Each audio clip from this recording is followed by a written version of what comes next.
Ya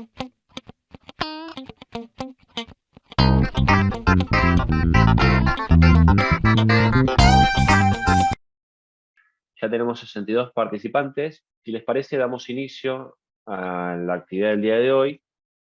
Como hicimos en el encuentro anterior, preparé unas fichas. La idea es trabajar con el caso que ya les mandé. Vamos a repasar brevemente algunas ideas del encuentro anterior para entrar en calor y comenzamos. Nosotros nos habíamos quedado en las conclusiones del encuentro anterior que tenían que ver. Ahí está.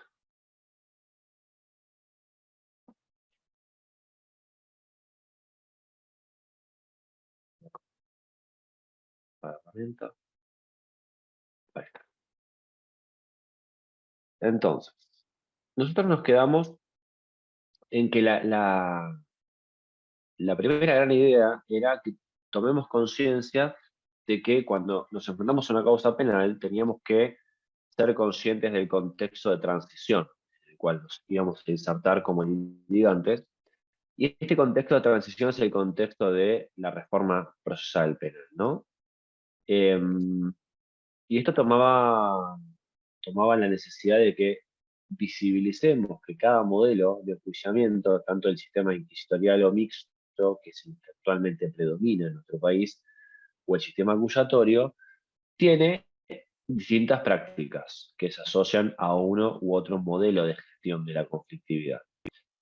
Entonces, lo que vimos fue que el método del caso era una herramienta para pensar nuestro caso a través de una forma esencialmente analítica, con diferentes fases, cuya principal función era servir de herramienta, o sea que la teoría del caso no es un fin en sí mismo, sino que es una herramienta para construir un relato judicial. Y que un relato judicial, dijimos, era la sumatoria de todas las variables de la teoría del caso, esto es, el análisis de los hechos, el derecho aplicable, a la luz de los valores vigentes en una sociedad, en un tiempo y un lugar determinado, sobre la base de la evidencia disponible. Hoy vamos a empezar a trabajar un poco más con lo que es la teoría de la evidencia, la teoría de la prueba dentro de la teoría del caso.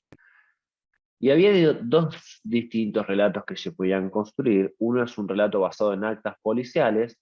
Recordemos en nuestro caso que la investigación está contenida en un expediente y este expediente se encabeza con un acta de procedimiento policial que decía algo así como en la ciudad de Morón a los 8 días del mes de agosto de 2023, siendo las 16:30 horas, que suscriben la presente oficial López y oficial Pérez, que nos encontrábamos en recorrida de tarea de prevención de faltas y delitos, fuimos advertidos por ciertas personas, o sea, ese relato que se genera en el acta de procedimiento muchas veces es replicado por las autoridades judiciales y eso nos lleva a un montón de problemas que se derivan de este tipo de relatos, porque no son relatos basados en el conflicto que está detrás del caso. Entonces, en el mail que les mandé el primer día, el desafío era encontrar cuál era el conflicto, ¿no? Entonces, en el caso pasado, vimos que había un dónde, un cuándo, un quién, un qué pasó, un cómo sucedió,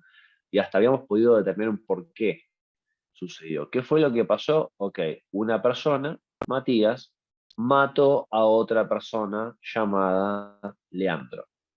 ¿Por qué la mató? Para la teoría del fiscal, recuerden que yo a lo largo de estos encuentros voy a jugar con el rol de la fiscalía y ustedes van a ser los abogados del equipo de la defensa. Entonces, en mi relato, en el día y hora señalado, esto es el 8 de agosto, si no recuerdo, en horas de la tarde, en la esquina de las calles Sucre y Carlos Pellegrini, Matías Nalod mató de 2 disparos de arma de fuego a Leandro Pérez, disparos que impactaron en su abdomen hasta terminar con su vida. ¿Cómo lo mató o por qué lo mató? Es lo que ustedes recordarán o se preguntarán si todavía no han podido leerlo. Y recuerden que, como mínimo, hasta ahora deben leerlo 6 veces, ¿no? Son 3 veces previas a cada encuentro, es el mínimo de lectura para empezar a entender el nivel de detalle que nos requiere el método de la teoría del caso.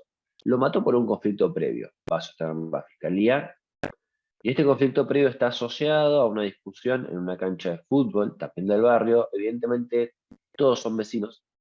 Tuvieron un altercado en este partido deportivo, una jugada fuerte, como se dice en el barrio, y Matías, el acusado, lo amenazó de muerte, diciéndole que la próxima vez que lo cruzara, lo iba a matar, y eso fue lo que finalmente ocurrió. Como verán, la fiscalía tiene un relato bastante sencillo, un caso simple. Un caso simple que la fiscalía puede basar en evidencia porque el acusado, el cliente de ustedes, recuerden que puede ser ubicado en la escena del hecho, fue aprendido por personal policial en menos de 30 minutos luego de producidos los disparos. Vive a menos de 50 metros de donde yacía todavía el cuerpo sin vida de Leandro. Tenía un arma en su poder, un arma calibre 9 milímetros. El arma que mató a Leandro es un arma 9 calibre milímetros. Y obviamente el perfil del acusado, personal militar del ejército argentino, es un perfil que lo coloca como una persona que sabe manejar armas. Entonces, la fiscalía en este caso puntual tiene un relato verdaderamente sencillo y confiable, ¿sí? Consistente con hechos no controvertidos, con la experiencia, con el sentido común y con varias reglas de la ciencia. Por eso es que les puse algunas pericias en el caso, donde la fiscalía básicamente va a estructurar su relato sobre la base de: tenemos un acusado quien tenía motivos para matar a Matías, tenía los medios para hacerlo, tenía un arma ese día, y tuvo la oportunidad de hacerlo efectivamente porque estuvieron juntos en el mismo lugar, el mismo día y hora en que finalmente murió, porque evidentemente Leandro frecuentaba la cancha de fútbol y Matías vivía enfrente a menos de 30 metros. Como ven, el rato de la fiscalía es un rato sencillo, simple. Lo que hicimos en el encuentro pasado, recuerden, cuando identificamos el conflicto, fue establecer cuáles podían ser los posibles platos de defensa. Hago esta introducción por si alguno de ustedes no pudo concurrir la primera clase. Y recuerden que les envié todo el material. Así que no lo haya recibido, por favor, escriban un correo electrónico. Entonces, las defensas posibles eran varias, ¿no? Teníamos defensas de nulidad, defensas para discutir la muerte, y esto no era muy posible, o era inconsistente con el sentido común. Pero dentro de las defensas posibles teníamos la defensa de Matías no fue otra persona, porque había algunos hechos que tendían a ser probable que hubiera un error, una confusión, y fuera otra persona, y no Matías, quien disparó a Leandro. Si aceptábamos que había sido Leandro el autor de los disparos, perdón, Matías el autor de los disparos, podíamos establecer, ok, sí, fue él, pero actuó en legítima defensa. Esto significa que actuó sobre la base de una causal de justificación. Y la última de las hipótesis posibles que nos planteamos como defensa fue, ok, si Matías actuó en legítima defensa, tal vez también lo hizo en exceso en la legítima defensa. En la propuesta dogmática que yo les hacía, para mí se resume en un caso de error en la selección de los medios de defensa, en la racionalidad del medio empleado, que es un típico caso de error de justificación que depende si es evitable o inevitable, puede o no excluir la tipicidad de la conducta o resolverse en la culpabilidad con una pena simplemente disminuida dentro de la escala penal del delito doloso. Esto es más cerca de los 8 años que de los 25. Bueno, esta es la cuestión desde el punto de vista del análisis legal de los relatos posibles de la defensa. Hoy lo que quiero empezar a trabajar es un poco más con la evidencia, empezar a pensar los hechos del caso que realizamos en el encuentro anterior, y empezar a pensar ya, no tanto en el alegato de apertura, que recuerden, es un trailer, es como un adelanto de lo que va a ser la película o el relato, es una promesa de lo que vamos a probar en el juicio, sino que ahora vamos a empezar a trabajar con evidencia. ¿Esto qué significa? Vamos a empezar a trabajar con ¿para qué sirve el examen directo? El examen directo es básicamente el momento de contar nuestra historia, porque el alegato de apertura es una pequeña introducción solamente. Recuerden que en el alegato de apertura no vamos a contar todos los hechos que son favorables a nuestro caso, tampoco tenemos necesidad de contar cuáles son los hechos no controvertidos, ¿sí? Salvo establecerlos rápidamente. Y como la capacidad de atención del tribunal siempre es limitada, tenemos que ser muy precisos en elegir cuáles van a ser los hechos más importantes en la cual vamos a presentar nuestro caso por primera vez al tribunal. La fiscalía, o sea, mi parte, básicamente tiene que establecer estos tres elementos que yo les noté: oportunidad, medios y motivos. Cada uno de estos tres ejes temáticos, con 3 o 4 hechos, está en condiciones la fiscalía de armar un buen alegato de apertura, obviamente estableciendo el cuándo, el dónde, el quién, el qué y cómo, porque tiene una carga legal que es la de establecer la precisión de la acusación. En cambio, la defensa tiene una libertad de acción tal vez mayor al momento de formular los alegatos de apertura. Yo no sé si alguno de ustedes lo ha tratado de planificar el alegato de apertura de la defensa y lo quiere compartir. Si es así, nos avisan, podemos habilitarle especialmente el micrófono y lo pueden hacer. No es obligatorio, obviamente, pero bueno, este tipo de encuentros por medio virtual hace que a veces es un poco más dificultoso técnicamente hacerlo, pero si alguno lo quiere hacer, nos avisa y en algún momento podemos ver cómo sería un modelo de alegato de apertura, es decir, una de las formas de hacerlo. No hay una manera correcta, lo que sí había, recuerden, ciertos indicadores que tenían que ver con empezar fuerte, terminar fuerte, no elegir todos los hechos, tiene que ser breve, claro, preciso y muy claro en la promesa. Miembro del tribunal, la defensa va a demostrar a lo largo de este juicio que mi cliente no fue quien disparó el arma que mató a Leandro. Y esto lo vamos a hacer con los siguientes testigos. Esto es una defensa, es una clásica defensa afirmativa. Yo voy a contar una historia completamente distinta a la del fiscal. ¿Está bien? La otra opción, una opción menos ambiciosa, sería reconocer muchos de los hechos como no controvertidos, que es el análisis que hicimos en el encuentro pasado, y decir, bueno, miren, es cierto, Matías ese día bajó del colectivo y ese día disparó 2 veces sobre Leandro. Sin embargo, lo que el fiscal no les cuenta, sepan, o no les va a contar, es que Leandro, la persona fallecida, no era cualquier persona. Leandro era un delincuente habitual de la zona y ese día, a esa hora, en compañía de su mejor amigo y cómplice en al menos 3 causas judiciales más, habían iniciado un robo a mano armada en contra de mi cliente. Lo que el fiscal no les cuenta es que ese día Leandro tenía un cuchillo en su mano, una navaja. Una navaja que, si bien es verdad, no pudo ser secuestrada, vamos a acreditarla con el testimonio de uno de los policías, o vamos a acreditarlo con el testimonio del mejor amigo de la persona fallecida. En nuestra planificación de los testimonios, nosotros vamos a tener que saber con cuál medio de prueba la información más relevante para nuestro caso vamos a poder obtenerla. Bueno, parte de este trabajo es el que vamos a hacer hoy. Hoy vamos a trabajar sobre los exámenes directos. Entonces, ¿qué es un examen directo? Es la mejor oportunidad para empezar a demostrar nuestra historia. Si nosotros vamos a hacer la promesa con el alegato de apertura, el examen directo es la primera oportunidad que tiene la defensa, en este caso puntual, para demostrar que Matías, el acusado, en realidad, el día de los hechos, tuvo la necesidad de defenderse. Y para planificar cuáles van a ser los testigos a quienes yo voy a llamar bajo el formato de examen directo, necesariamente tenemos que tener una teoría del caso, porque la teoría del caso nos va a ayudar a entender cuáles son los hechos más importantes que yo tengo que lograr extraer de los testigos.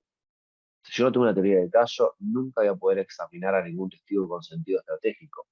A lo sumo, lo voy a poder llamar a juicio, lo voy a sentar en el banquillo de los testigos y lo voy a dejar que hable de todo lo que sepa ¿sí? O cuanto le fuere preguntado, que haga lo que se llama un relato social. Es un relato desordenado.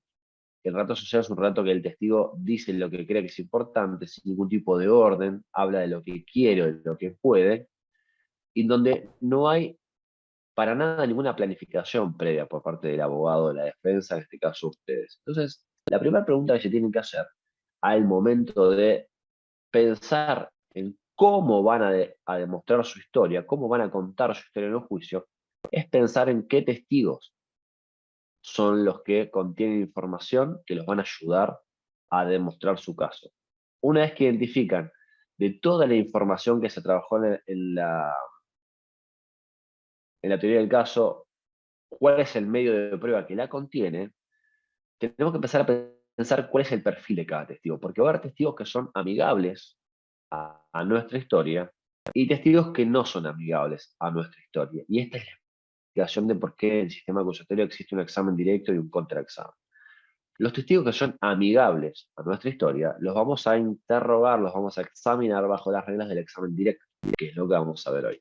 Los testigos que no son amigables a nuestra historia, esos testigos que les va a costar brindar información consistente con nuestra manera de ver el conflicto, son testigos enemistosos, o en el peor de los casos, testigos hostiles.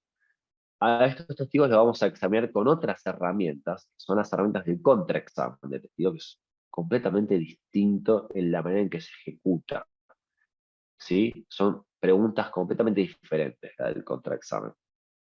Pero el más importante siempre es el examen directo. O sea, lo que pasa en las películas de Hollywood, donde el abogado defensor gana su caso con el contraexamen, haciendo preguntas sugestivas, logrando que el testigo se quiebre y algo así como, por ejemplo, señor testigo, ¿no es verdad que usted el día de los hechos se encontraba en la esquina de la cancha de fútbol Golazo? Sí, es cierto. ¿Y no es verdad que usted también es portador de arma de fuego? Sí, es cierto. Porque usted es policía, ¿verdad? Sí, es cierto. Y usted tenía un motivo de enojo en contra de Leandro Pérez, la persona muerta, ¿no es verdad? Sí, puede ser, pero respóndame sí o no, no es muy difícil la pregunta. Se la vuelvo a repetir. Usted verdaderamente tenía un motivo de enemistad, ¿no? Sí, es cierto. Y este motivo efectivamente era un conflicto previo en un partido de fútbol. O sea, estoy repasando una posible historia con preguntas sugestivas, que son las clásicas del examen, del contraexamen, para lograr que el testigo confiese que en realidad lo mató. Bueno, estas cosas en la vida real no pasan, ¿está bien? Esto para desmitificar un poco hacia dónde vamos. Los casos se ganan con los exámenes directos. Por eso lo más importante de la litigación es saber relatar a partir de exámenes directos. Un testigo no se va a quebrar con un contraexamen. A lo sumo vamos a poder demostrar uno o dos hechos que inviten a dudar de su credibilidad, pero no mucho más que eso. ¿Está bien? Entonces, el examen directo es el momento de hacer nuestro relato. Yo tengo que tener en claro por qué voy a citar a un testigo. O sea, yo no puedo citar a un testigo porque sí o porque está en la investigación. Y el por qué lo voy a citar es la pregunta que a mí me lleva a determinar si es más amigable a mi relato o menos amigable a mi relato. ¿Qué es lo que determina que sea más amigable o menos amigable a mi relato? Bien. Primero y principal, la información que pueda aportar al caso. ¿Sí? Si esa información son hechos favorables, mi teoría del caso, a mi relato, en principio puede ser un testigo amigable. Este es el primer filtro. ¿Qué tipo de información tiene? Tengan en cuenta que los testimonios contienen información que siempre va a ser favorable o desfavorable. El testimonio es completamente divisible. Toda la información que maneja un testigo puede ser tanto favorable como desfavorable o neutra.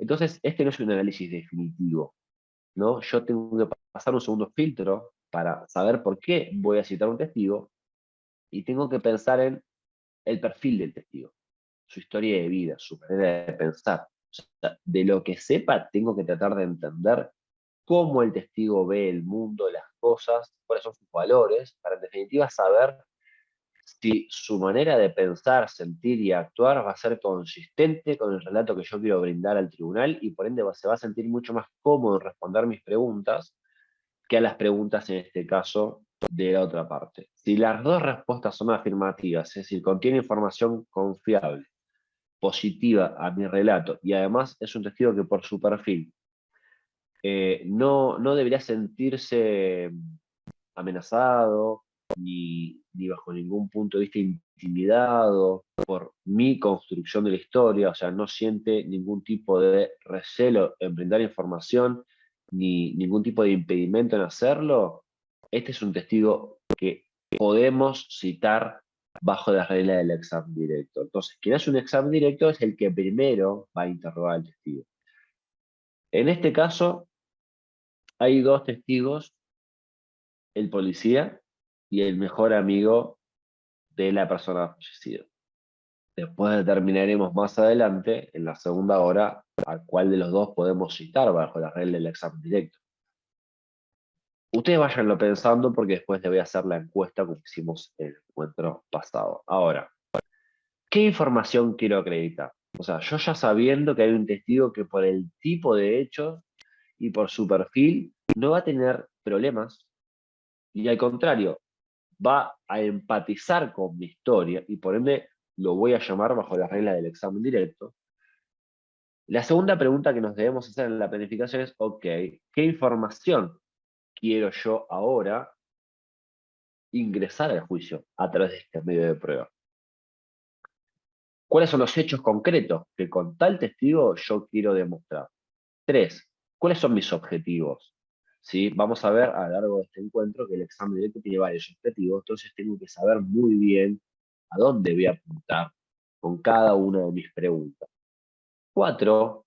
¿Cómo lo voy a llevar adelante? Está bien, ¿cuál va a ser mi estrategia para lograr extraer esa información del testigo? Y finalmente, ¿qué conclusiones quiero demostrar para que cuando el testigo abandone la sala de audiencia, caiga la ficha o empieza a caer la ficha en la mente del tribunal y decir, claro, esto es lo que me dijo el alegato de apertura, esto es lo que me había anticipado. Este testigo efectivamente demuestra, por ejemplo, que el muerto tenía un arma de fuego en su poder. Ok, este testigo efectivamente demuestra que el acusado no inició la discusión. O sea, no hubo agresión ilegítima por parte del acusado, sino que la agresión provino ilegítimamente de la otra persona. ¿Se entiende? Entonces, la conclusión que debería quedar en el aire en la sala de audiencias, luego de que la abandone el principal testigo de ustedes van a decir cuál de los dos es efectivamente el acusado tal vez tenía razones para defenderse ese día.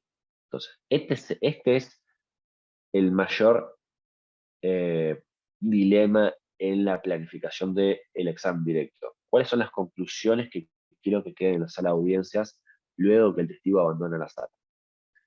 Entonces, vamos a repasar cada una de ellas. ¿Qué información quiero acreditar con los exámenes directos? Vamos a profundizar un poco más en lo que es teoría de la prueba.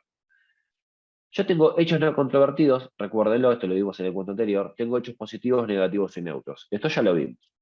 Ahora bien, cualquiera de estas cuatro categorías pueden ser principales o secundarios.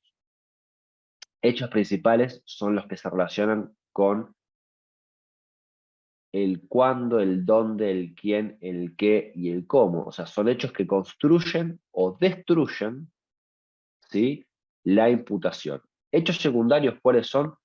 Los hechos secundarios son los que me hablan, los que me dan razones para creerle más a un testigo que a otro. Son los hechos que me dan seguridad, confianza en que lo que dice un testigo o lo que surge de una videofilmación o lo que está contenido en un informe o una pericia es verdaderamente confiable. Vamos a un ejemplo. ¿Es confiable el testimonio de una persona que, sobre la base de si se le cree o no, puede enfrentar una nueva imputación penal? Me refiero precisamente al testimonio del amigo de la persona fallecida. ¿Se acuerdan? El loco. El loco en su descargo, perdón, en su declaración, está sentando las bases de su propia defensa. Si efectivamente es cierto que ese día tal como sostiene la defensa, quisieron robarle a Matías el día que bajó del colectivo. Está ensayando una propia defensa en el marco del contexto de causas penales que él tiene abiertas y que posiblemente pudiera abrírsele a consecuencia de estos hechos. Entonces, ¿ese testigo es confiable? Bueno, esos hechos que rodean todo su contexto, historia y vida, son hechos secundarios. Van a hablar de que este testigo loco tiene motivos o tendría motivos para mentir. Hagamos el mismo análisis con el policía, ¿sí? Con el principal, no recuerdo el nombre ahora, creo que era López, si mal no recuerdo, pero la pregunta es, ¿tiene motivos para mentir? Uno puede decir, a prima facie no, pero bueno, yo como fiscal podría empezar a escarbar un poco más, porque lo leí más de 6 veces el caso, y digo, bueno, sí, esperen, porque tal vez sí tiene motivos para mentir. Este policía cometió varios errores en el marco de su investigación, dejó el lugar del hecho completamente descuidado. De hecho, a partir de ese descuido se perdieron posiblemente varias evidencias.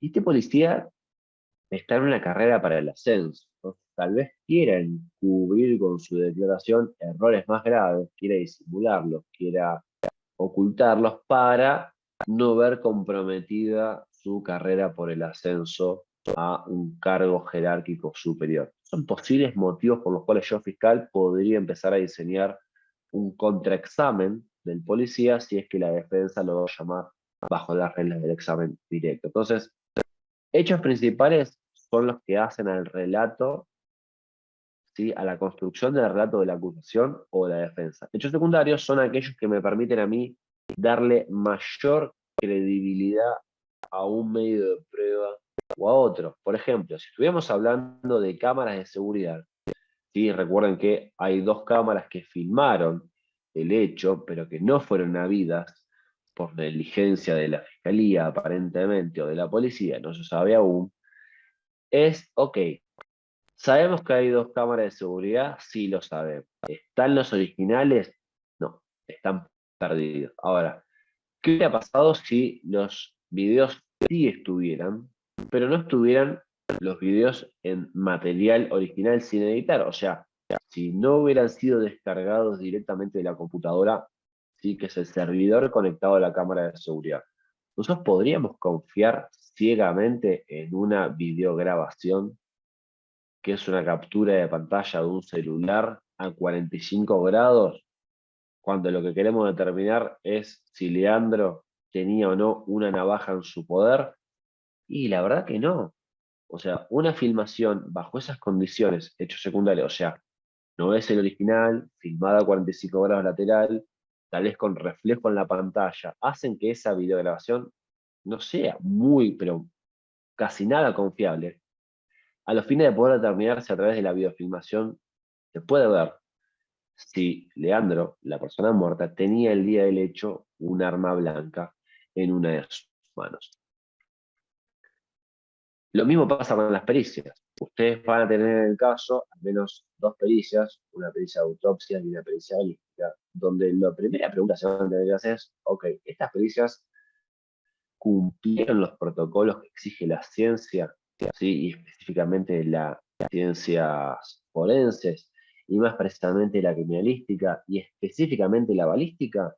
¿Se aplicaron los protocolos? ¿Se resguardó la cadena de custodia? ¿Cómo se llevó adelante la pericia? Bueno, todas estas preguntas son hechos secundarios que me van a permitir a mí concluir si es o no confiable la pericia. Entonces, fíjense que cada medio de prueba, esto es la declaración de los testigos, las pericias, los informes, la evidencia material o los peritos, tienen hechos secundarios que naturalmente los van a hacer más o menos confiables. Supongamos el arma de Matías, secuestrada por uno de los policías. Supongamos que la defensa podría llegar a plantear, esa arma no es de mi cliente, esa arma se la plantó la policía. Sería poco creíble porque en definitiva nuestro cliente hace uso habitual de armas de fuego porque tiene una profesión que es la profesión militar. Supongamos por un segundo que en realidad no era militar el acusado, sino que era una persona sin ningún tipo de vínculos con armas de fuego. Y supongamos que en la vivienda de esta persona apareció un arma de fuego. Pero esta arma de fuego no tiene sus huellas y él en sus manos no tiene rastro de pólvora. Pero la policía insiste que la tomó de uno de los armarios de una de las habitaciones de la casa del acusado en menos de 20 minutos de haber ocurrido el hecho. Uno podría pensar, bien, ¿cómo sabemos que efectivamente esa arma es del acusado? Para ello existe lo que se llama cadena de custodia, o sea, una serie de actividades de resguardo de la evidencia que la policía, conforme a los protocolos, debería cumplir para efectivamente el día de la audiencia, que el fiscal la presente y diga, miembros del tribunal, esta es el arma homicida. Esta es el arma con la cual el acusado mató a Leandro Pérez. Esta arma fue secuestrada en su domicilio. Esta arma es del acusado. Estaba dentro de uno de los armarios, dentro de una de sus habitaciones, donde efectivamente dormía el acusado y donde efectivamente no vive nadie más que él. O sea, con todos estos hechos secundarios en cuanto a dónde estaba ubicada el arma, uno podría tender a pensar que esa arma efectivamente era de él. No lo sabemos porque no hubo testigos del secuestro del arma, al menos en este caso. ¿Se entiende? Entonces, cuando hablamos de hechos secundarios, hablamos de todo esto.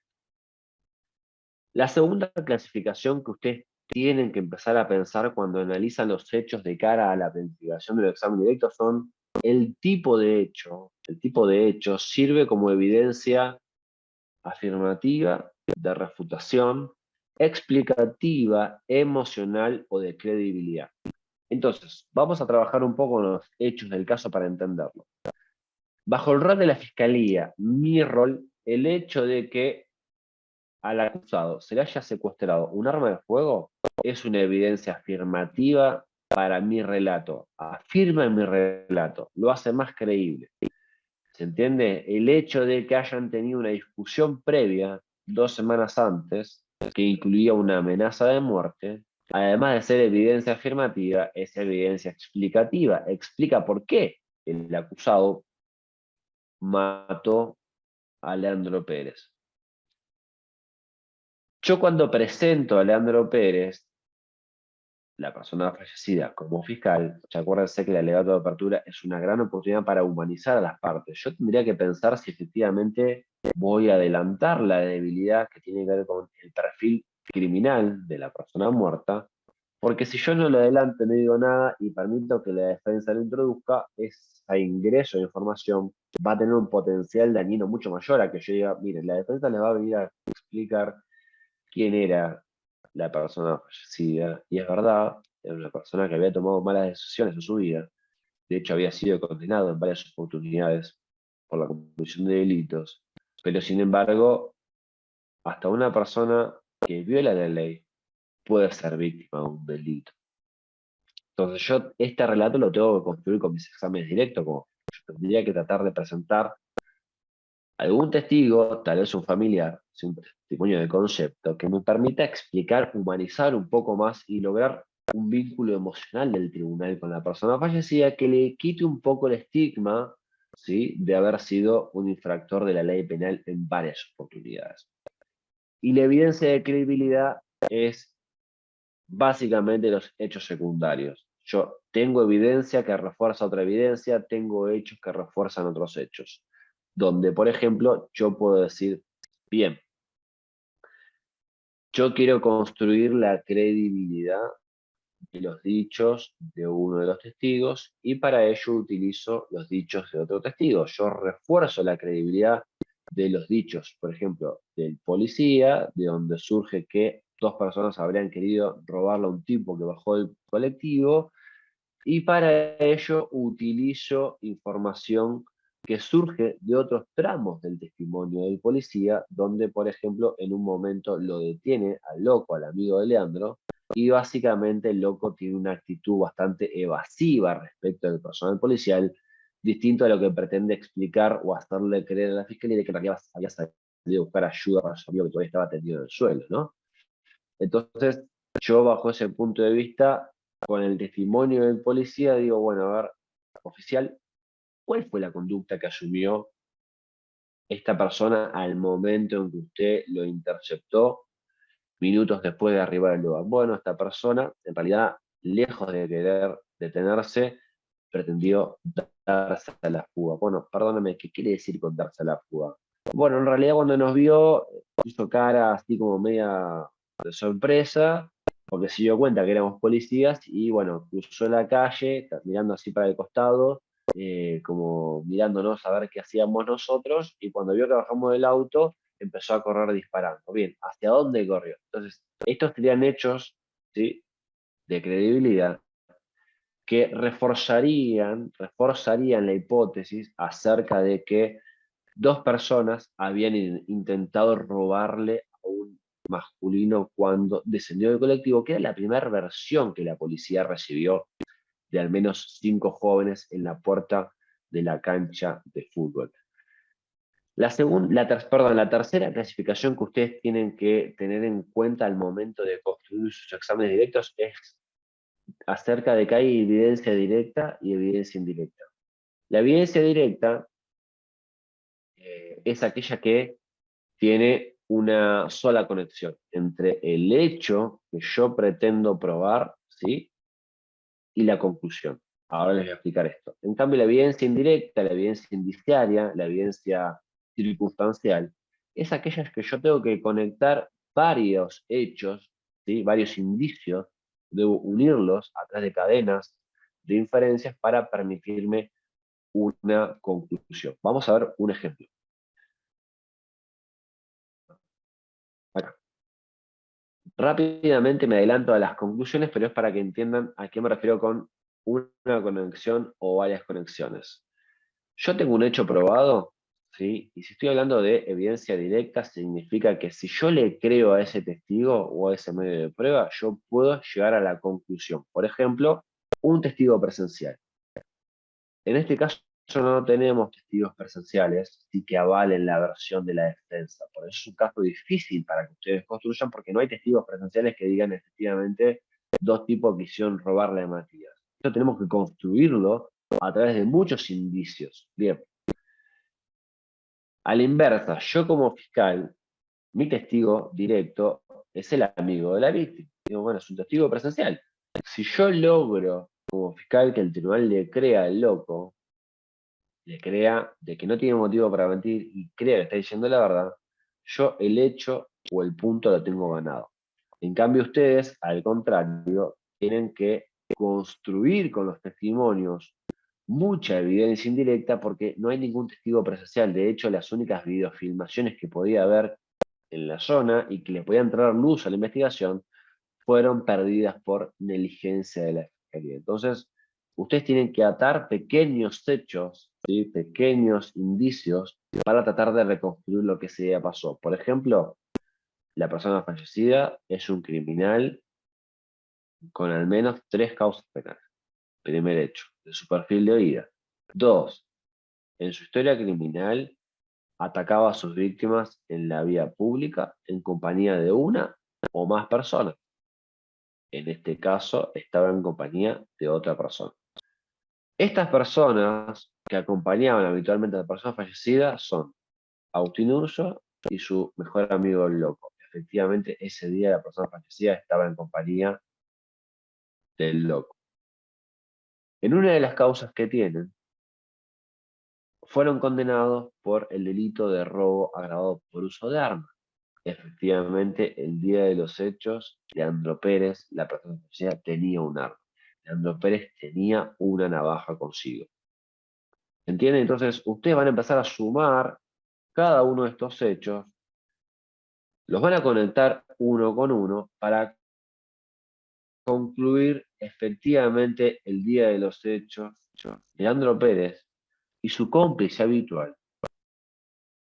querían robarle a Matías al momento de bajar del colectivo, que es el primer dato que recibió el personal policial al momento en que llegaron a la esquina de la calle Sucre y Carlos Pellegrini. Pero para que ustedes puedan concluir esto, insisto, tienen que trazar un montón de conexiones entre todo el historial de causas y el modus operandi que tenía Leandro Pérez y los hechos de esta causa en particular que permiten hacer creíble que efectivamente estuvieran por robarle a Matías al momento de bajar del colectivo.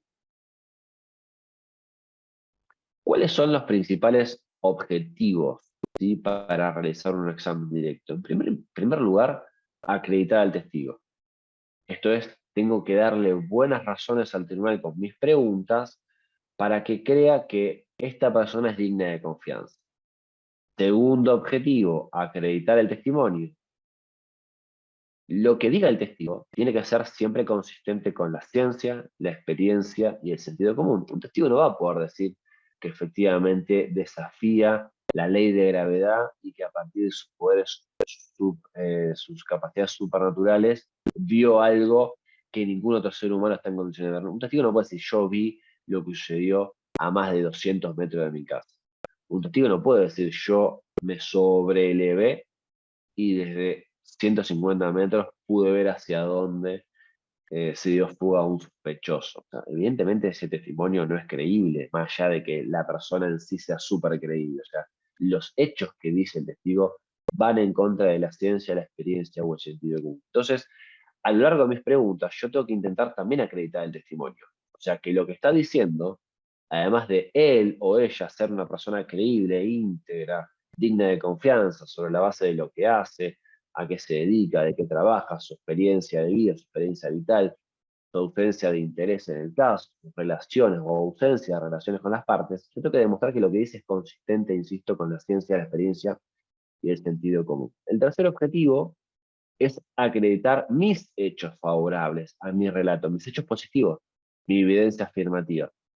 Pero también puedo usar el testimonio directo para acreditar mi evidencia material. Por ejemplo, yo como fiscal, en este caso, tendría que demostrar que el arma homicida estaba en poder del acusado, Matías. Yo para ello tengo un solo testigo disponible, que es el policía, o al menos uno de los policías que participaron en el secuestro de arma de fuego. Entonces, uno de los objetivos de mi examen directo va a ser explicarle al tribunal que ese testigo es el que encontró la evidencia, que ese testigo es el que la conservó conforme los protocolos y las reglas legales vigentes, y entonces, una vez que demuestre cómo se adquirió, cómo se conservó esa evidencia, insisto, cumpliendo los protocolos, se la voy a exhibir en el juicio para que la reconozca como no cualquier arma, sino como el arma que secuestró en la casa del acusado el día que ocurrieron los hechos. Y el último objetivo del examen directo va a ser acreditar otros medios de prueba. Por ejemplo, yo como fiscal en este caso, ante la ausencia de las videofilmaciones, yo podría decir, bueno, yo no tengo la videofilmación, pero sí tengo dos testigos que la vieron y realizaron un informe explicando lo que vieron ese día. Yo podría decir, bien, si estuvieran efectivamente las videofilmaciones, yo con el testimonio de los policías podría decir que esas videofilmaciones son auténticas, en la medida que la hubieran resguardado debidamente. Entonces yo tendría que explicar cómo fue el procedimiento para resguardar la evidencia videográfica, explicar que los policías fueron a determinado domicilio, explicaron que esa era una videograbación importante para esclarecer un hecho de muerte de una persona en la vía pública, y cómo se entrevistaron con los dueños, cómo instalaron un pendrive para copiarlo, y efectivamente, una vez que tengo esclarecido de dónde saqué esa videofilmación, la puedo exhibir en el marco del juicio, para que la gente, el tribunal o los jurados sepan de dónde nació ese video, ¿no? Y que no fue objeto de ningún tipo de manipulación. ¿Cuál es el problema de este caso para la defensa? Piénsenlo así. Ustedes tienen que elegir un testigo para la regla del examen directo. Van a tener que acreditarlo, o sea, van a tener que explicar que es un testigo digno de confianza. Y van a tener que acreditar su testimonio en la medida en que ustedes, una vez que identifiquen cuáles son los hechos positivos para su caso, le puedan explicar al tribunal que lo que está diciendo es consistente con la ciencia, la experiencia y el sentido común. Ustedes ya saben cuáles son los hechos favorables para la construcción de sus defensas. En la encuesta que hicimos en el encuentro anterior, la defensa que salió elegida por la mayoría de ustedes fue la defensa de causal de justificación. Efectivamente, Matías disparó, pero lo hizo en un contexto en el cual necesitaba defenderse de dos personas que lo agredieron ilegítimamente porque intentaron robarlo cuando bajó del colectivo con un arma blanca, uno de ellos, y no sabemos si el otro no tenía también un arma de fuego. Una vez que yo entiendo por dónde pasa la información más relevante que puede tener un testigo para la construcción de un relato, tengo que verificar finalmente si hay evidencia material que me permita construir la defensa. Y el problema que van a tener ustedes es que no se encontró en el lugar del hecho el cuchillo, no se encontró en el lugar del hecho o en poder ni de la persona fallecida ni de su mejor amigo el loco un arma de fuego. Entonces, construir una historia de proporcionalidad o de necesidad de defenderse de una persona que naturalmente porta armas contra dos personas que, respecto de evidencia material, aparecen básicamente desarmados, es un gran desafío que ustedes tienen que construir. Entonces, también tiene que ver esto usted a la inversa, ¿no? Entonces, si ustedes no pueden construir directamente en sus exámenes directos una acreditación del testigo, una acreditación de su testimonio, o acreditar hechos favorables, o acreditar evidencia material, o acreditar otros medios de prueba, lo que pueden hacer con el examen directo es hacer la inversa, desacreditar otro medio de prueba. En este caso, ustedes podrían tender a desacreditar con el testimonio del policía los dichos del principal testigo de la fiscalía. O sea, ustedes con los dichos del policía podrían intentar decir, bueno, lo que va a decir el loco no es para nada cierto, porque hay cosas que hizo o dijo ante la policía que no se condicen, sentido común o experiencia mediante, con la versión que está dando como testigo de la fiscalía. Ustedes pueden incorporar hechos que van a ser negativos a la teoría del fiscal. Recuerden que un hecho positivo para la defensa es un hecho negativo para la fiscalía. Entonces, de la manera en que ustedes lo presenten, a través de su relato que vayan construyendo en calidad de abogados examinadores, van a poder trabajar siempre en espejo. Recuerden, si yo acredito un testigo, la fiscalía lo va a intentar desacreditar. Si yo acredito un testimonio, la fiscalía lo va a intentar desacreditar. Si yo acredito hechos favorables, la fiscalía va a intentar mostrar cuáles son los hechos desfavorables. Si yo quiero acreditar evidencia material, yo voy a tratar de refutar evidencia material. Y si yo quiero acreditar otros medios de prueba, la fiscalía también puede intentar desacreditarlo. Entonces, siempre recuerden trabajar en espejo porque cada práctica, en este caso el examen directo, sirve para un motivo principal que es construir nuestra historia, pero también les va a servir para refutar la historia de la fiscalía. En este caso, una de las chances es con el policía demostrar que el testigo, tal vez el principal testigo de la fiscalía, el mejor amigo de la persona fallecida del loco, está mintiendo. Ustedes van a tener dos herramientas. Van a poder contraexaminar al loco, que es lo que vamos a ver el encuentro que viene, o a través, por ejemplo, del testimonio del policía, van a poder demostrar que lo que el loco va a decir o lo que el loco dijo no es consistente con el sentido común. ¿Está bien? Eh, hagamos una pequeña pausa antes de pasar a la parte práctica para trabajar, voy a dejar de compartir un segundo, para preguntarles, ¿no? Les quiero preguntar cuáles serían los principales hechos, esto para que lo vayan pensando, cuáles serían los principales hechos que ustedes le preguntarían al policía. Después vemos cómo le vamos a preguntar, ¿no? Pero ¿qué le preguntarían al policía para poder demostrar que el loco está mintiendo? O sea, ¿qué cosas hizo el loco? ¿Qué cosa dijo? Y son inconsistentes con el relato que quiere hacerle creer a la fiscalía. ¿Está bien? ¿Entienden la pregunta? Digo,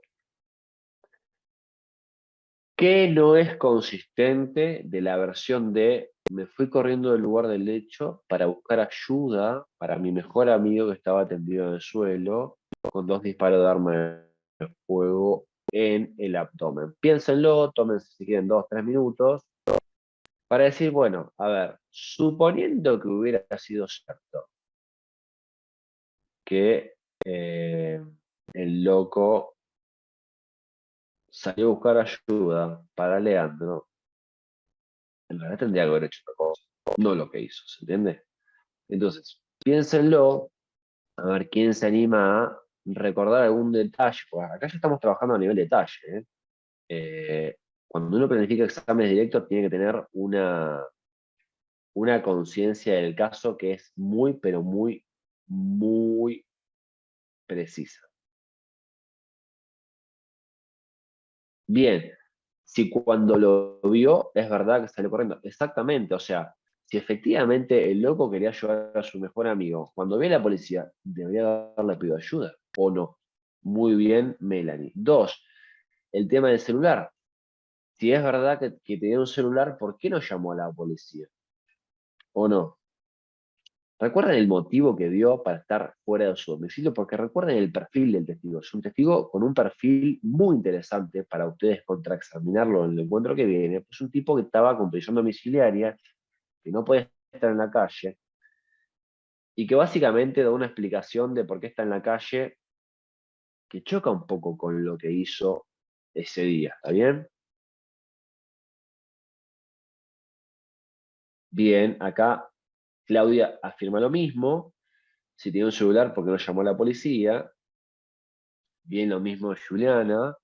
¿Por qué tuvo ese comportamiento al ver la policía? Tuvieron que reducirlo, efectivamente no colaboró. Bien, Juliana, no tenía billetera. Excelente. O sea, piensen en esto. Ahí dice Juliana, si es verdad que tenía que ir a la farmacia, ¿sí? O sea, si es verdad que estaba justificado que violó su prisión domiciliaria, una causal de justificación con su estado de necesidad, para ir a comprar medicina para su hijo que tenía fiebre alta, fiebre de menor de edad. O sea, sepan que en su perfil no hay mamá en esta casa, está solo, preso, con 2 hijos a su cargo y cobra 2 planes del Estado. O sea, si es verdad que tenía fiebre la criatura, estaría justificado su motivo en la calle para ir a comprar algo para bajar la fiebre en la farmacia. Ahora, ¿tenía billetera?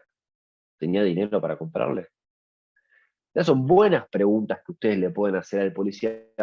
Por eso coincido plenamente con las intervenciones de todos ustedes, porque el mejor testigo para desacreditar al testigo de la fiscalía va a ser el policía en este caso. O sea, el testigo que quiere que le creamos de por qué estaba en la calle y de por qué dice que su amigo es una víctima, no tiene muy buenas explicaciones de muchas cosas que hizo. Y eso efectivamente son hechos secundarios que lo van a desacreditar como testigo. Y si lo desacreditamos como testigo, vamos a poder concluir en el alegato de clausura, miembro del tribunal. Recuerden lo que dijo el oficial de policía López acerca de cuál fue la actitud del testigo, del loco, que era el mejor amigo de Leandro, la persona fallecida. Él dijo que estaba en la calle para ayudar a su hijo menor de edad que tenía fiebre. Dijo que quería ir a la farmacia. Sin embargo, no tenía billetera, no tenía ningún elemento para pagar en la farmacia. Entonces, ¿verdaderamente podemos creerle a esta persona que efectivamente había salido a comprar medicinas para su hijo? La verdad, no. Segundo, dijo que salió corriendo a buscar ayuda. Pero todos sabemos que en la puerta del lugar donde estaba atendido su amigo había un club que estaba lleno de gente. Había 5 personas que ayudaron a su amigo. Él, por el contrario, salió corriendo. ¿Por qué no se quedó él en el lugar a auxiliarlo? ¿Se entiende? O sea, hay un montón de preguntas que ustedes se pueden hacer para intentar usar al policía López como una fuente de información para desacreditar al principal testigo de la fiscalía, si es que en su planificación ustedes van a jugar con la teoría o el relato de causal de justificación. Mi cliente disparó, pero lo hizo bajo las reglas de legítima defensa. Vamos a seguir viendo la respuesta a ustedes. Brian dice, ¿por qué se quedó charlando? Acá te pregunto, Brian, ¿con quién? Dame más referencias para entender lo de la charla. Vos me decís, perfecto, excelente, Brian, brillante. O sea, si es verdad que salió a comprar medicina para sus hijos, que era una urgencia, no se quedó charlando con el muerto en la puerta del club haciendo un poco de vereda. Excelente, o sea, no es consistente, ¿se entiende? Estas son las preguntas que ustedes muy, pero muy acertadas se tienen que hacer en la mente y decir, a ver, si yo me imaginara esto como una película, si yo lo puedo ver en mi mente, digo, ok, me imagino al loco en su casa desesperado, dubitando acerca de si viola o no la prisión domiciliaria para comprar o no medicina para sus hijos, y se arriesga aún sabiendo que puede ir preso por violar la prisión domiciliaria, comprar a la farmacia, ¿se va a quedar charlando con un amigo en la puerta del club? La verdad que no.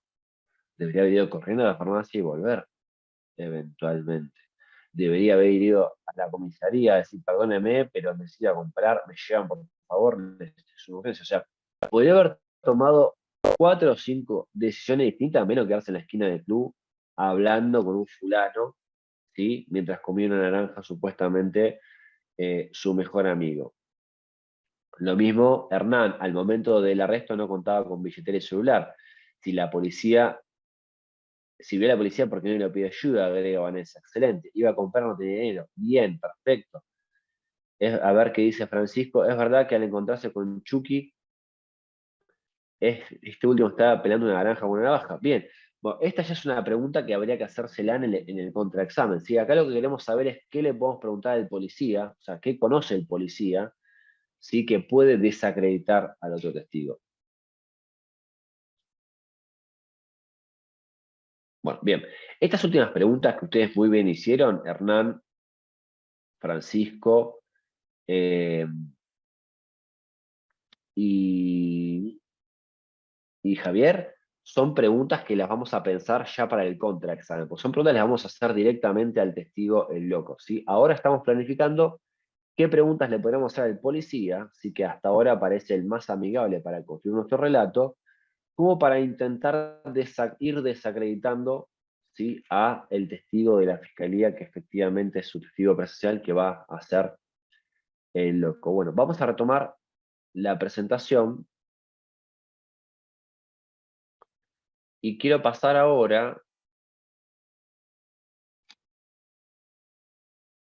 a cuáles son las herramientas para la ejecución. Esto es una de las cosas más importantes. ¿Cómo preguntar? O sea, lo primero que ustedes tienen que hacer al momento de planificar su caso es, primero analizan los hechos. ¿Sí? Ya lo dijimos. Separan los hechos no controvertidos, estos son los hechos que no vamos a poder cambiar nunca, o que los integramos a nuestra explicación, ¿sí? O perdemos el caso. Vemos dónde pasa la controversia, o sea, dónde vamos a apuntar toda nuestra energía, identificamos los positivos, los negativos y los neutros, o sea, cuáles son favorables o cuáles son desfavorables a nuestra propia oración. Y una vez que tenemos este análisis hecho, vamos a ir a ver cuáles son los medios de prueba que contienen la información que me sirven a mí para construir mi relato. Entonces, identificamos al testigo más amigable para llamarlo bajo la regla del examen directo, o sea, para preguntarlo nosotros por primera vez. Sabemos qué objetivos queremos lograr, ¿está bien? A dónde vamos a querer apuntar, ¿sí? Qué conclusiones finalmente vamos a querer hacer que queden en la sala de audiencia. Y entonces la pregunta necesaria es, ok, ¿cómo lo vamos a hacer? Este cómo lo vamos a hacer tiene que ver con las herramientas de la ejecución, ¿sí? ¿Cómo vamos nosotros a construir nuestra práctica de examen directo? Y para esto hay una herramienta que son las preguntas abiertas, ¿no?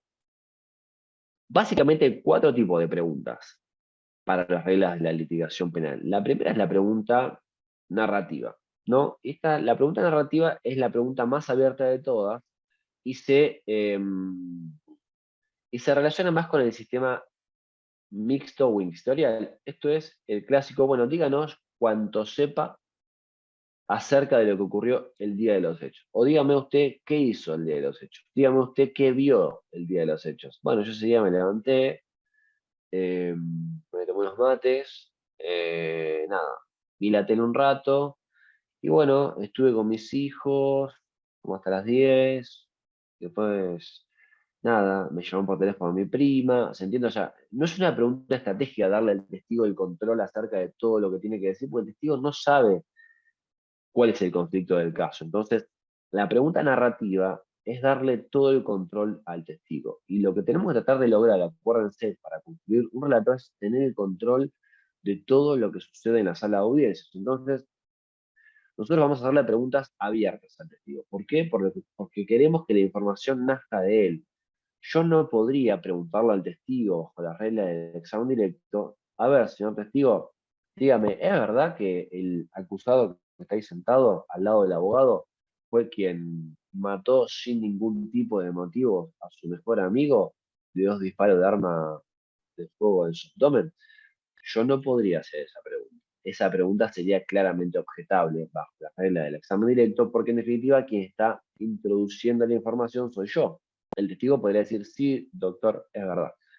Entonces, si yo hiciera esa pregunta, ustedes como abogados defensores deben decir objeción, sugestiva. Es el fiscal el que está relatando acerca de qué ocurrió, no es el testigo. Entonces, bajo la regla del examen directo, el que está debajo, ¿sí? Si esto fuera una obra de teatro, el que está sobre el escenario, el que está debajo de las luces, es el testigo. Entonces, ustedes tienen que dejar que el testigo sea la estrella en el examen directo. Y para ello, la técnica, la mejor herramienta es la pregunta abierta. Bueno, la pregunta abierta es una pregunta que comienza con dónde, cuándo, qué, quién, cómo, por qué, o eventualmente diga, bríndeme más detalles sobre eso. ¿Entiende? Entonces, yo tengo que empezar mi pregunta con preguntas abiertas, preguntas que me permitan a mí darle al testigo la posibilidad de que se explaye, yo sin sugerirle, sin indicarle qué es lo que pretendo de él, más que un título introductorio, ¿sí? Que es lo que lo va a poner en contexto, porque si yo no le pongo contexto a la pregunta, voy a estar en el grave problema de las preguntas narrativas. Entonces, la primera herramienta es la pregunta abierta. Por favor, señor testigo, dígame qué sucedió cuando bajó esa persona del colectivo. Acá, si las teorías del caso de la Fiscalía y la Defensa tuvieran, o mejor dicho, no hubiera controversia acerca de que el acusado bajó del colectivo el día de los hechos porque la defensa en su legato de apertura va a plantear una legítima defensa, ya sabemos que no está en controversia que el acusado bajó del colectivo. Entonces yo podría válidamente en el enunciado circunscribir mi relato a partir de algo que ya no es materia de controversia. Efectivamente, una persona bajó del colectivo el día del hecho y estamos discutiendo si el disparo de arma de fuego estuvo o no justificado. Por eso es importante el alegato de apertura. O sea, fíjense cómo se van conectando cada una de las prácticas, porque el alegato de apertura marca, tanto para la Fiscalía como para la Defensa, la relevancia, la pertinencia acerca de lo que se puede preguntar y cómo se va a preguntar. ¿Qué son las preguntas cerradas de seguimiento? Un ejemplo sería el siguiente. Yo como fiscal le pregunto a el loco, bueno, dígame por favor cómo estaba vestido el acusado, suponiendo que la hipótesis de la defensa sea mi cliente no fue. Bien, está vestido con uniforme militar. Yo puedo quedarme con esa respuesta, porque yo puedo quedar, ok, ya lo tengo identificado, uniforme militar, acusado militar. Yo, recuerden, tengo un oficio como fiscal que dice que ese día el acusado estaba trabajando en el batallón de arsenales 602. Entonces yo uno ambas evidencias, digo militar, militar, coincidencia, lo tengo identificado. Pero eso no me permite a mí generar una historia visual. Recuérdense que uno de los objetivos, ¿sí?, de la storytelling era generar imágenes visuales en el tribunal profesional o en el tribunal de jurados. Entonces, un claro ejemplo de pregunta cerrada es, bien, ¿puede explicarle al tribunal con más detalles a qué se refiere con uniforme militar? El testigo puede decir, sí, es el que usan los militares. Bueno, ¿puede describir cómo era ese uniforme? Sí, era tipo como una campera y con pantalones. Ok. ¿Qué otro detalle puede darle al tribunal en cuanto a su color, por ejemplo? Bueno, era color verde, marrón, también tenía negro, tenía un poco de gris, ¿se entiende? Entonces, a medida que yo fui preguntando con preguntas cerradas y que fui cerrando la respuesta sin sugerirle cuál era el color o cómo era la estampa, porque yo podía decir también, ok, uniforme militar, ¿usted se refiere a un uniforme con vivos verdes, marrones, grises, entrelazados como si fuera el diseño del color de la selva? Opción subjetiva. Quien introduce la información es el fiscal, no es el testigo. Entonces yo tengo que limitarme a preguntar con preguntas cerradas. Cerradas me refiero a que ya no es abierta en qué sucedió, sino son preguntas que tienden a cerrar su respuesta para dar un nivel de detalle, es importante, cada vez mayor. Un ejemplo de el arma de fuego. Usted dice que vio al acusado, pues suponiendo, ya lo dijo, dice que vio al acusado dispararle a su mejor amigo. ¿Usted recuerda cómo era esa arma? Y era un arma plateada. Bien. ¿Recuerda cómo era el diseño de esta arma? Sí, era esta arma, sí, sí, son tipo pistola. Ok, ¿puede explicar al tribunal qué se refiere con pistolas? Son preguntas cerradas. Fíjense que yo voy cerrando la respuesta para que me dé más detalles. Sí, un arma tipo pistola, la que usan los policías. Suponiendo que el tribunal de juicio sabe lo que es una pistola, digamos que estaríamos ya cubiertos los hechos principales. Ahora, pensemos en un tribunal de jurados. ¿Sabe efectivamente todos jurados cuál es el arma que usan los policías o cuál es el arma que no usan los policías? Tal vez no lo sepan. Entonces, yo debería pedirle si por favor podría explicarle al jurado cómo es el contorno del arma. ¿Sí? Fíjense que voy cerrando cada vez más sin darle información. Es un contorno, eh, y si el testigo no pudiera responderme, podría pedirle al tribunal permiso para que la dibuje. Bueno, puede intentar dibujarla entonces para explicar cómo es su contorno. Entonces yo, si me la dibuja más cuadrada, tengo una idea ya mucho más representativa de cuál o cómo sería el arma de fuego. Ahora, si me la dibuja con un tambor o con un caño más finito, tengo yo una idea mucho más representativa para que el jurado se la pueda imaginar. Estas son herramientas persuasivas, insisto, son herramientas de construcción de un relato a partir de hechos. ¿Está bien? Yo en la introducción a las preguntas, como les explicaba recién, puedo dar información, tanto para hablar de un tema, para ponernos en tema o para cambiar de tema. Entonces yo en el examen directo puedo decirle, bueno, mire, señor testigo, ahora quiero que cambiemos de tema. Ahora quiero que hablemos de otra cosa. Ahora quiero que hablemos del momento en el cual usted fue interceptado por el oficial de policía. Yo ahora quiero justificarlo. Quiero explicar por qué el tipo se fue corriendo y por qué no se quedó en el lugar. Yo quiero anticipar una debilidad, quiero anticiparme a lo que la defensa va a hacer, que va a ser castigarlo por no hacer lo que cualquier persona hubiera hecho. Entonces yo le podría preguntar, bueno, señor testigo, explíquele al jurado por qué no se quedó en el lugar del hecho en ese momento. ¿Se entiende? Yo cambié de tema. Quiero que hablemos ahora de otra cosa. Quiero llevarlo al momento en el que usted se fue del lugar. ¿Sí? ¿Por qué no se quedó ese día a ayudar a su amigo que estaba desangrando en el piso? Entonces yo trato de dar una explicación, trato de introducir hechos explicativos que lo solventen en cuanto a su actitud. ¿Sí? Que tal vez para ustedes como abogados defensores sea el punto débil de su relato de por qué no se quedó a ayudarlo o por qué no pidió ayuda en el club.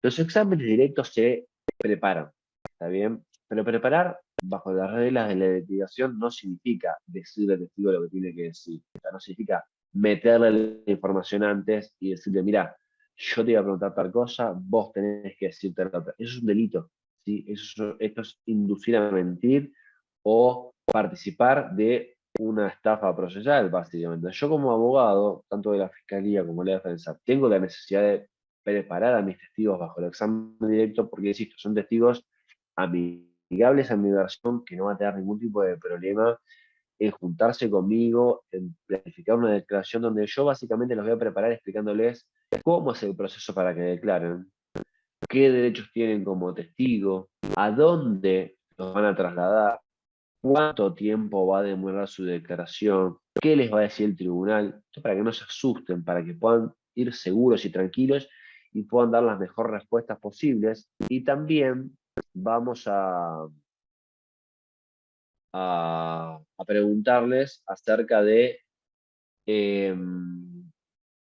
por ejemplo, si recuerdan los hechos, ¿sí? Como para que refresquen su memoria. Obviamente, el límite es decirle lo que tiene que decir, pero yo básicamente, si el testigo ya declaró, podría invitarlo a que refresque su memoria, y ahí es un poco el límite entre lo permitido y lo permitido.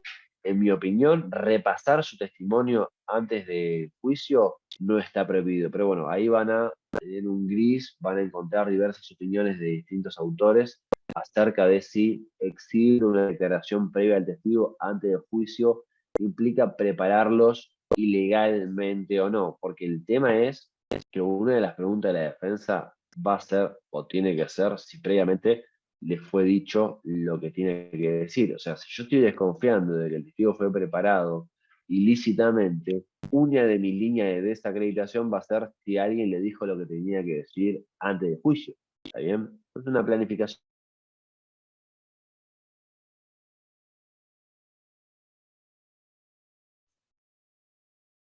Bueno, evidentemente se le cortó internet. Esperemos un poquito.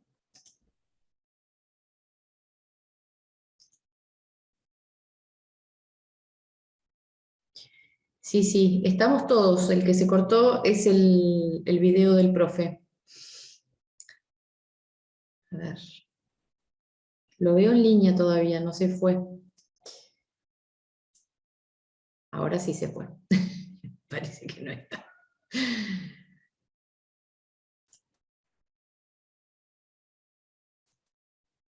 A ver, a ver.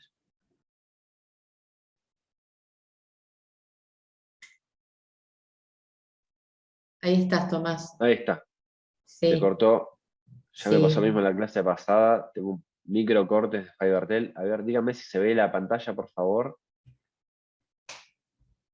¿Estoy compartiendo pantalla o no? Todavía no. Bien. Un segundo. Igual, Tomás, te quería consultar, más o menos cuánto tiempo más pensás que No, tenés. son 10 minutos, ya estamos Ok, cerrando. ok. Ah, pará porque si te volviste a conectar, no sé si estás... Sí, estás como anfitrión. Sí, sí. Ahí está. Perfecto, sigamos. Bien, entonces, ahí. Yo tengo que determinar el orden de mis testigos. Yo tengo que saber, cuando son más de uno, cuál va a ir al inicio, cuál va a ir al final, porque no es lo mismo contar una historia en sentido cronológico que en sentido temático. Son maneras, ¿sí? Maneras de que yo mantengo el orden de mi historia. Esto es una decisión de ustedes. ¿Qué testigo va primero? ¿Qué testigo va en el medio? ¿Qué testigo va al final? Le va a permitir a ustedes darle un sentido cronológico o un sentido temático a su relato. El orden en el que le voy a preguntar al testigo. O sea, yo puedo empezar por cualquier lugar del testimonio. Tal vez la lógica de un examen directo sea siempre un orden cronológico, y a medida que avanza puedo detenerme en aspectos temáticos a nivel de detalle con preguntas cerradas. Sí, pero tampoco es una regla que todos los directos tienen que ser cronológicos. Yo puedo empezar por una cuestión temática y luego saltar a un tramo cronológico y volver a una cuestión temática, porque en definitiva lo más importante para ustedes es establecer capítulos de información. Yo tengo que presentar la información ya recontra analizada, recontra sistematizada, para que el tribunal le sea mucho más fácil entenderla, porque el testigo, acuérdense, no puede declarar libremente acerca de cuanto supiere sobre lo que pasó el día de los hechos. Y por último, hay una técnica que es la del remarcado, ¿sí? Donde yo necesariamente tengo que, si pienso el testimonio de un testigo como una película, yo tengo que ponerla en cámara lenta, ¿no? La manera de poner en cámara lenta o frizar el relato del testigo es con las preguntas cerradas. Yo tengo que ir a nivel detalle, como si fuera un zoom, como hablábamos hoy. Bueno, descríbame el arma, o mejor, descríbame qué pasó desde el momento en que el el acusado bajó del colectivo. Bueno, ¿usted qué vio? Puntualmente, ¿a qué distancia estaba? Bien, en ese momento su amigo en donde estaba. Yo voy dándole al relato cada vez mayor cantidad de detalles para que la escena del relato del testigo no dure solamente 3 segundos en una respuesta, sino que sean 4 minutos de la escena en la cual el acusado dispara sobre el mejor amigo del testigo. ¿Está bien?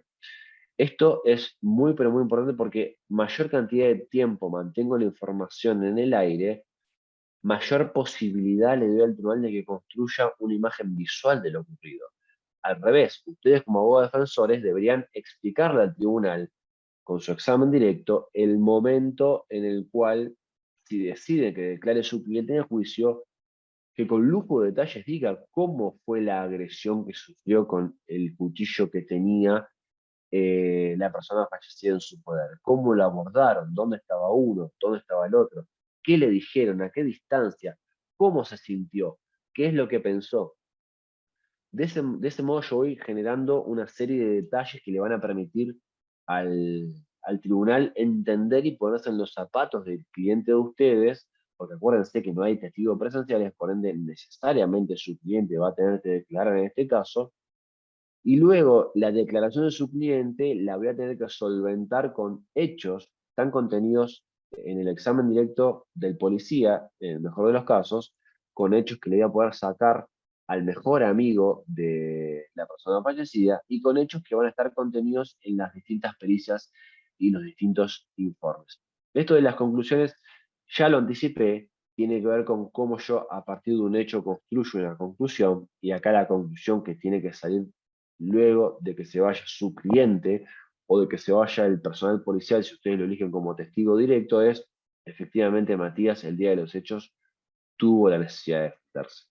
Pero yo para eso tengo que lograr que me crean que la otra parte tenía un cuchillo o tal vez un arma, y tengo que lograr que me crean que eran capaces de robarle a mi cliente, y para eso tengo que trabajar con mucho lujo de detalles su historial criminal y el modus operandi que es consistente con la versión que quiero dar. Lo abordaron juntos en superioridad numérica, en un momento que estaba descuidado, bajando del colectivo, venían a trabajar, ambos tienen un arma blanca, el otro lo que parecía ser un arma de fuego. Entonces tengo que generar una historia, un contexto, un relato que haga creíble los dichos del cliente de ustedes, porque insisto, no hay testigos presenciales y por ende no va a quedar más remedio que hacer eh, que declare el acusado. ¿Cuáles son los testigos de la defensa que llamaríamos en este caso? Bien, esto lo vamos a trabajar el encuentro que viene. Los primeros 15 minutos, una cuestión de tiempo, vamos a trabajarlo en esto. Yo lo que les pido ahora es que lo planifiquen para el encuentro que viene. O sea, piensen de todo lo que fuimos hablando y depende el relato que ustedes hayan elegido. Acuérdense que había una encuesta que hicimos donde salió ganadora legítima defensa. En segundo lugar salió exceso a la legítima defensa. Y en tercer lugar salió mi cliente no fue. De esos 3 relatos principales, depende de lo que hayan elegido, piensen cuáles serían los testigos que llamaríamos a la defensa. Piensen si en todos los casos van a llamar a su cliente y si van a llamar al policía o si van a llamar al mejor amigo del acusado bajo las reglas del examen directo. ¿Está bien? Esto para que ustedes vayan tratando de aplicar todo lo que vimos hoy en una mini planificación, o sea, piensen a cuál van a llamar, qué objetivo tendrían, o sea, qué quisieran demostrar, cuál es la conclusión que ustedes quisieran lograr con alguno de los testigos que van a llamar y cómo lo van a hacer, ¿sí? Si se animan, hacemos alguna ronda de preguntas y yo voy a ser el fiscal y voy a hacer una ronda de preguntas también para intentar empezar a desacreditarlos porque el encuentro que viene vamos a trabajar con los contraexámenes.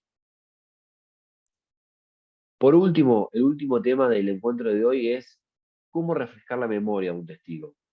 Esto es un procedimiento especial, ¿sí? Esto es una técnica especial que consta de 10 etapas. ¿Por qué?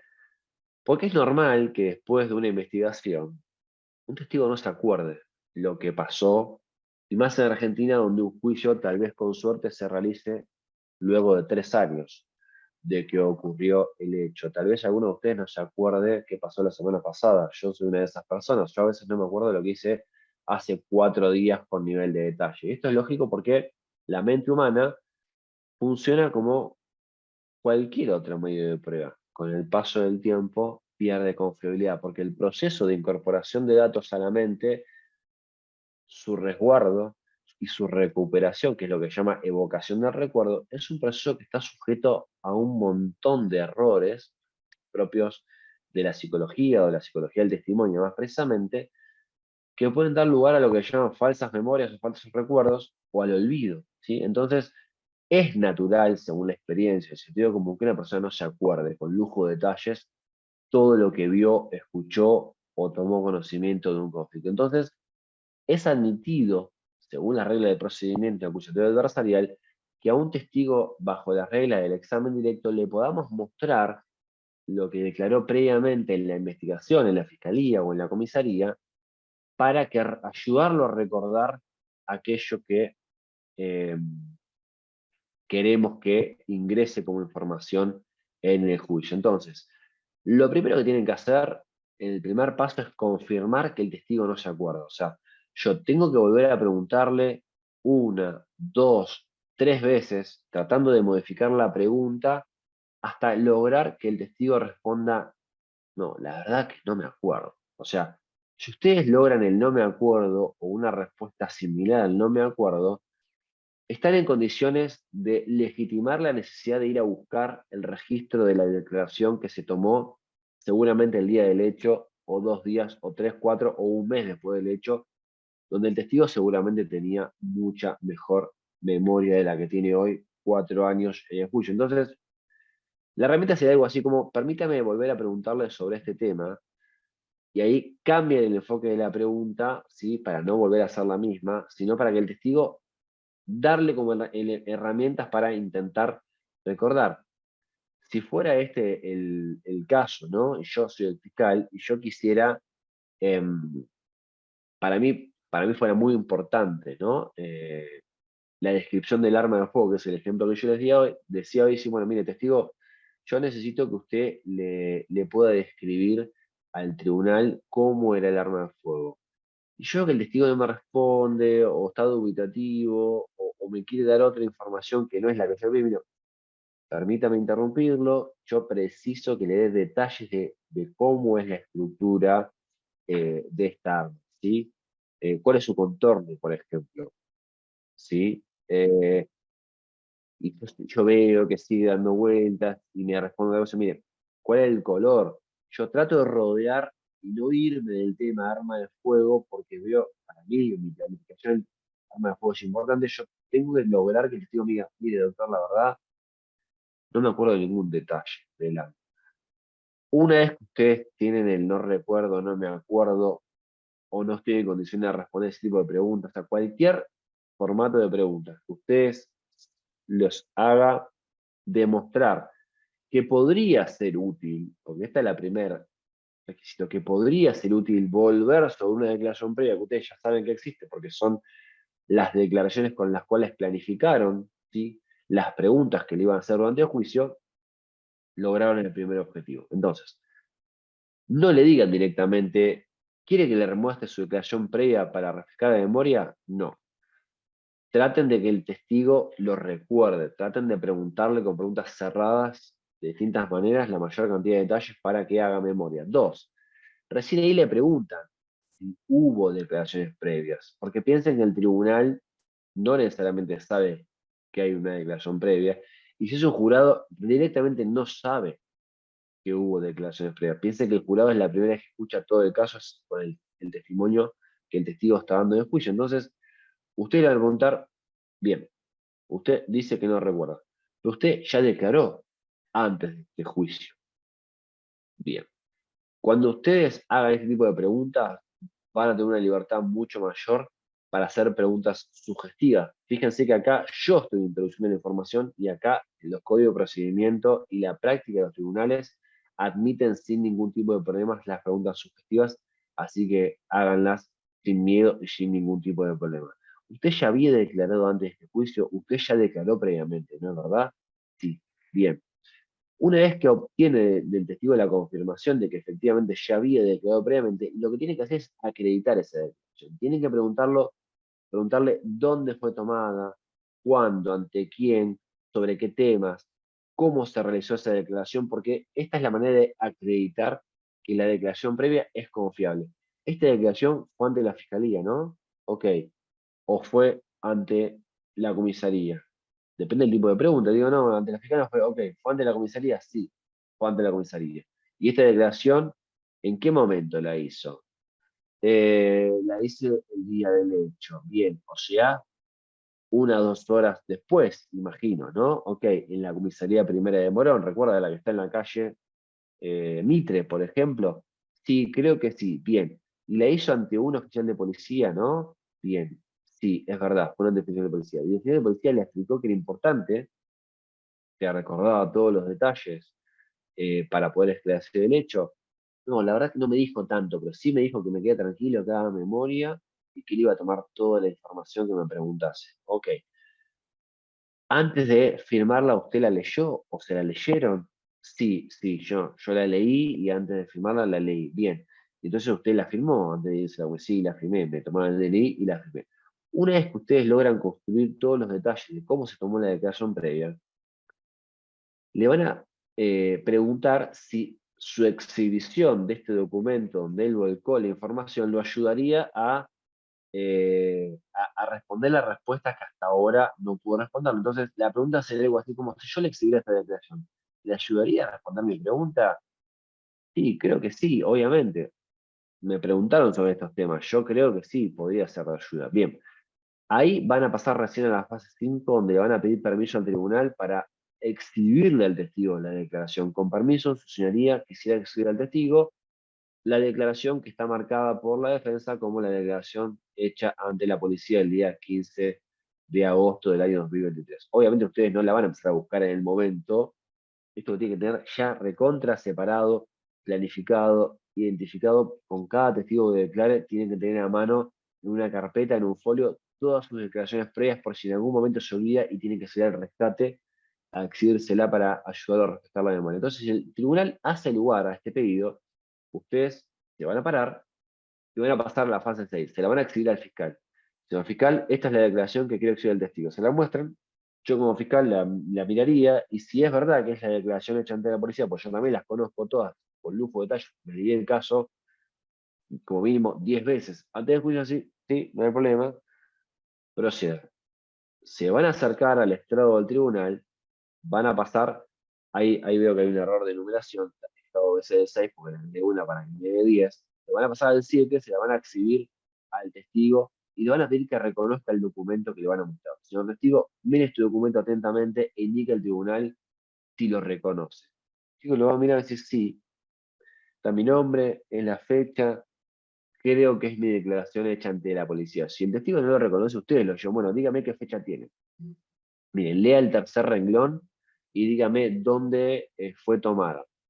Fíjese si es su firma. O sea, yo lo puedo ayudar a que reconozca si es o no su declaración para ayudarlo a ver la información importante para que la pueda reconocer como su declaración previa ante la policía tomada el mismo día del hecho, solamente 3 horas después.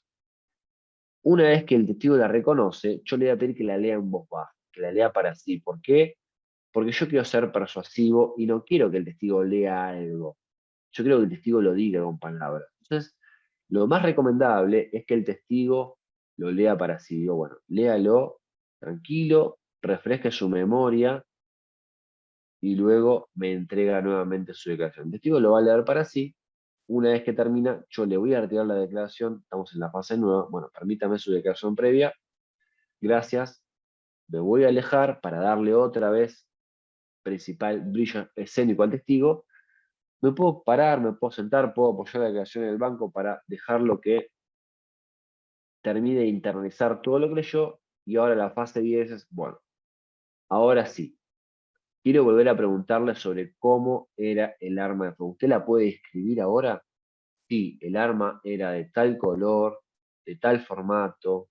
¿Sí? ¿Por qué? Porque lo leyó. Porque obviamente, insisto, después de 3 años, es mucho muy, muy comprensible que el testigo no retenga detalles. Entonces, por eso, la herramienta de refrescar memoria es una de las grandes herramientas que ustedes van a utilizar en los exámenes directos para ayudarle al testigo a que ingrese la información que ustedes quieren explicarle al tribunal como información relevante que les permite lograr alguna de las conclusiones de su planificación. Para cerrar este segundo encuentro, la idea es visibilizar la necesidad de planificar nuestros exámenes directos. O sea, ¿por qué no podemos ir a la audiencia con el expediente del escritorio, leerlo en el momento y preguntarle intuitivamente al testigo qué recuerda o a dónde, o dejarlo que declare libremente y después hacer algunas preguntitas al voleo como para justificar nuestro laburo? Nosotros tenemos que saber qué temas queremos preguntarle, el orden, en qué momento lo vamos a llamar, cuáles son sus fortalezas, cuáles son sus debilidades, si tengo que acreditar evidencia material, si lo voy a usar para refutar a otro testigo. O sea, yo tengo que tener todo planificado. Antes de que el testigo ingrese, yo tengo que decir qué testigo ingresa primero. Dos, tengo que tener presente la clasificación de los hechos y de las evidencias, porque cada tramo de información del testigo tiene un sentido estratégico distinto al otro. Hay información que sirve para refutar a otro testigo, hay información que es explicativa, hay información que es emocional, hay información que es afirmativa, hay información que es de credibilidad. Yo si no conozco el tipo de información, no voy a poder llegar a los alegatos de clausura con la información sistematizada para permitir reforzar la conclusión de que, en el caso de ustedes, mi cliente, miembro del tribunal, tuvo la necesidad de defenderse. Tengo que entender cuáles son los objetivos posibles, que es lo que ya repasamos. Saber cuáles son las herramientas disponibles, esto es, las preguntas abiertas, las cerradas de seguimiento, la posibilidad de poner títulos, transiciones para pasar a otro capítulo, las herramientas temporales o temáticas, y finalmente la herramienta de refrescar la memoria en caso de que el testigo no recuerde. Y por último, recordar fundamentalmente cuáles son las fases, estas 10 fases para que el testigo pueda recordar memoria, porque estas fases no están establecidas caprichosamente, sino que tienen que ver con cómo generar un relato que permita al tribunal o al jurado entender que el testigo en realidad no es que está mintiendo, sino que simplemente no se acuerda de algo que después de 4 años es lógico que no se acuerde. Voy a ver el chat, ya que estamos cerrando.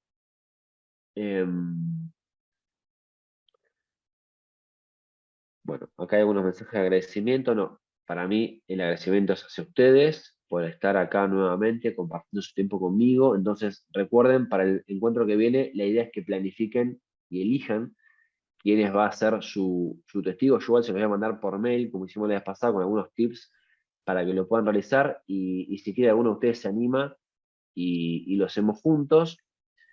¿Qué pasaría si al momento de declarar le faltó decir algo y después recuerda algún hecho más?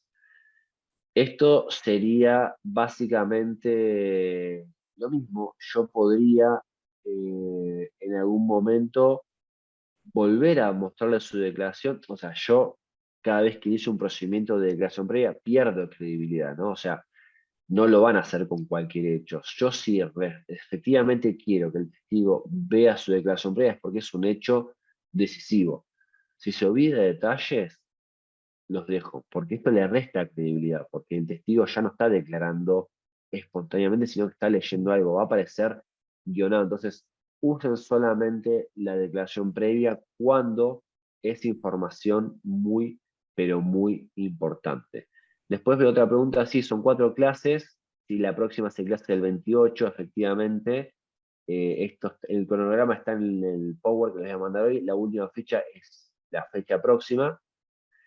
Y por último, pregunta Paola, ¿se modifica su declaración? No, no es que se modifica su declaración, sino que simplemente lo estamos ayudando a que recuerde lo que declaró por primera vez. ¿Está bien? Así que no veo más preguntas. Irene, Sí, con perfecto. tu permiso, damos por finalizada el encuentro de hoy y nos vemos el 28, entonces, ¿sí? Sí, así es. Una consulta porque están pidiendo el PowerPoint. Como la clase anterior estuvo Federico, yo no sé si Vos a Fede le habés pasado el PowerPoint completo de los 4 encuentros. No, yo lo que hice fue del listado de mails que me pasó Federico, armé una cadena de mail y se los envío a esa cadena de mail. Ah, bueno, Y no, no, son unos malcriados totales, no, no, esto nunca visto. así que bueno, Bueno, fantástico. quien no lo Eh, tenga, Irene, quien no lo tenga, me lo pide, no hay problema. O sea, mi no, mail es, fantástico, ¿no? Si hiciste una cadena, bárbaro. Pero yo sí, nunca sí, había me visto pasó, no, nunca me vi esta pasó modalidad. el, Bueno, genial. Eh, bárbaro, entonces. Claro, porque ustedes además están trabajando para cada clase, o sea que por eso es que están compartiendo información. Está muy bien. exacto, exacto, exacto. Buenísimo. Bueno, el Bueno, lunes que viene obviamente es feriado, por eso es que la próxima clase es el 28, ténganlo presente, y la última clase el 4 de septiembre. Y bueno, Tomás, la verdad que ha sido un placer escucharte. bueno, gracias, Irene, Muy como linda siempre. clase, excelente, y con un montón de tips que espero que hayan tomado nota, porque la verdad que es una clase sumamente práctica, ¿no? Así que genial. Bueno, nos reencontramos entonces el lunes próximo. Gracias, Tomás. Gracias a todos Bueno, por estar, ¿eh? Y hasta el final. Gracias. cualquier Chau, chau. cosa me escriben, ¿sí? Les mando saludos.